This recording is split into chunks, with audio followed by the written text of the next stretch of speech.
Hi folks, Gettess here with the Market Sense for the week of April 12th, 2016. We will stare at some charts like I do every day that come from the Trade Navigator software.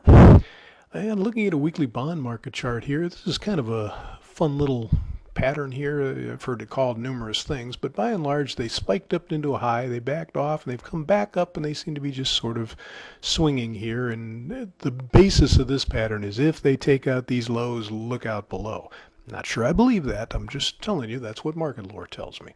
Right now, the important thing is this 165, 16, 18 area here, this upper moving average, that should have held them if they were going to continue up this week. And it doesn't appear to be doing that. Now, that means they could still find support here around 164.12, or who knows, maybe they go down to 162 and change down here, but really thought they'd hold up there. Not doing so means they really ought to hold here, or else there's some sort of serious weakness coming. It looked like the upside target was, well, I don't want to say a layup, but it looked pretty simple that they were going to make it up here to 167.16, and they have not. Now, I will say we've got a bunch of news coming out Wednesday. We've got both the PPI and retail sales early, and then the Fed Beige Book on the economy comes out later. So it's not like they can't make a major move still. I'm just a little surprised that they didn't hold this support here. Of course, so far this is just inside the last week, and that's possible that could remain for the entire week too if the economic reports are non-events. Looking at stocks, we have the same thing. We have an inside week so far. In this case, it kind of looked like maybe they'd go down to the 2019 area here, just below 2020. Haven't done that.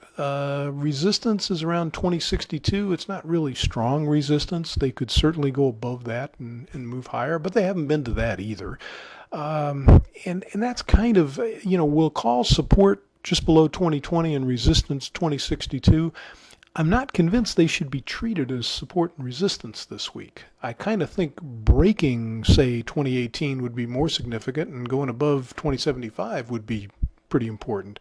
So you almost want to see a breakout this week to really give you trade direction, because with all of this move up off of this double bottom here, that's a long time to move straight up without a back off. So they could come down pretty hard. They could go all the way back down to this mid-Keltner channel here below 2000, and it would still look like they were in a pretty good move up. So there's a lot of risk on either side here. It's pretty difficult to either buy support or sell resistance without taking a tremendous amount of risk on either side. So a little sideways, stay inside, that'd be great this week. Don't know if that's what they'll do, but awfully hard to take a position this week for me. So that's what we've got for you today.